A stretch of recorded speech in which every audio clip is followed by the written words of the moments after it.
Welcome to mega 9 TV. ఆట ఇంకా అయిపోలేదు. అసలు సినిమా ఇప్పుడే మొదలైంది. కాళేశ్వరంపై ఇన్నాళ్లుగా సాగిన రాజకీయ రగడకు తాజాగా CWPRS సాంకేతిక పరీక్షలు కొత్త ట్విస్ట్ ఇచ్చాయి.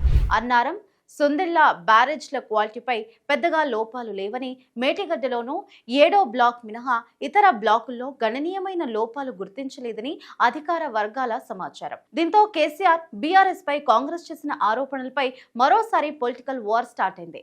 మరి కాళేశ్వరంపై ఇన్నాళ్ల ప్రచారం ఎంత? సాంకేతిక వాస్తవం ఎంత?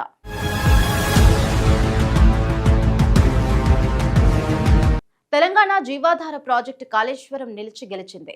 ఇన్నాళ్లు ఇతర పార్టీలు చేస్తున్న ఆరోపణలు పటాపంచలు అయ్యాయి. అత్యాధునిక సాంకేతిక పరీక్షలు చేసిన అనంతరం అన్నారం, సుందిళ్ల బ్యారేజీలు పూర్తి నాణ్యతతో ఉన్నాయని CWBRS తేల్చి చెప్పేసింది. మేడిగడ్డలోని కేవలం 7వ బ్లాక్ అత్యంత స్వల్ప లోపాలు ఉన్నాయని CWBRS నిర్ధారించినట్లుగా తెలుస్తోంది. ఇక బ్యారేజ్ సురక్షితమని తేలిన నేపథ్యంలోనే తక్షణమే వినియోగంలోకి తీసుకువచ్చి గోదావరి నీటిని ఎత్తిపోయాలని డిమాండ్ ఊపందుకుంది.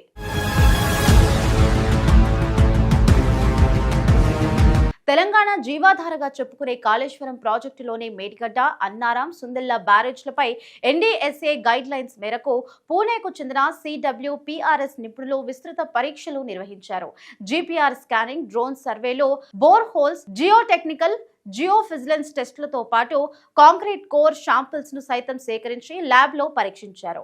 బ్యారేజ్ల కాంక్రీట్ క్వాలిటీ, సాంద్రత, మందం, నిర్మాణ పరిస్థితులపై నిపుణులు అధ్యయనం చేసినట్లుగా తెలుస్తోంది. ఈ పరీక్షల్లో కీలక విషయాలు వెలుగులోకి వచ్చినట్లుగా అధికార వర్గాలు చెబుతున్నాయి. అన్నారం, సుందిళ్ల బ్యారేజ్లలోని పియన్స్ కాంక్రీట్ క్వాలిటీపై పెద్దగా లోపాలు లేవని తెలుస్తోంది. నాణ్యత ప్రమాణాలకు అనుగుణంగానే నిర్మాణం ఉందని తేలినట్లుగా అధికారులు చెబుతున్నారు. ఇక మేడిగడ్డలో మొత్తం 8 బ్లాకులు ఉండగా 7వ బ్లాక్ మినహా మిగతా బ్లాకుల్లో గణనీయమైన క్వాలిటీ ఇష్యూస్ గుర్తించలేదని తెలుస్తోంది. దీంతో కాళేశ్వరం ప్రాజెక్టు మొత్తం నాణ్యతపై ఇన్నాళ్లుగా జరుగుతున్న ప్రచారంపై మరోసారి చర్చ స్టార్ట్ అయింది. మరి మేడిగడ్డ 7వ బ్లాక్ లో అసలు ప్రాబ్లం ఏంటి? ఇదే ఇప్పుడు కీలకంగా మారింది. GPR ఎలక్ట్రికల్ రెసిస్టివిటీ టెస్టుల్లో 7వ బ్లాక్ లోని 20వ పిల్లర్ ఫౌండేషన్ కింద శూన్య ప్రాంతం ఏర్పడినట్లుగా గుర్తించినట్లుగా తెలుస్తోంది.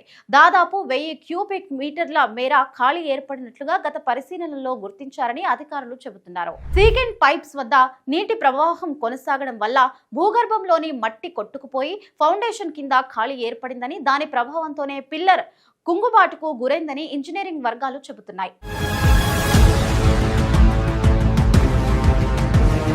అయితే మేడిగడ్డ ఘటన తరువాత కాంగ్రెస్ చేసిన ఆరోపణలు మాత్రం తీవ్రంగా ఉన్నాయి. బ్యారేజ్ల నిర్మాణంలో క్వాలిటీ ఇష్యూస్ ఉన్నాయని, గత బీఆర్ఎస్ ప్రభుత్వం నిబంధనలను పట్టించుకోకుండా ప్రాజెక్టును నిర్మించిందని కాంగ్రెస్ నేతలు ఆరోపించారు. ప్రజాధనం వృధా అయిందని, బ్యారేజ్ల భద్రతపై అనుమానాలు ఉన్నాయని విమర్శించారు. దీనికి బీఆర్ఎస్ కౌంటర్ ఇచ్చింది. కాళేశ్వరంపై కాంగ్రెస్ ప్రభుత్వం రాజకీయ దుష్ప్రచారం చేసిందని, ఇప్పుడు CWPRS పరీక్షలే వాస్తవాలను బయటపెట్టాయని బీఆర్ఎస్ నేతలు అంటున్నారు. అన్నారం, సుందిళ్లలో క్వాలిటీ ఇష్యూస్ లేవని, మేడిగడ్డలోనూ ప్రధాన సమస్య 7వ బ్లాక్కే పరిమితమైందని చెబుతున్నారు.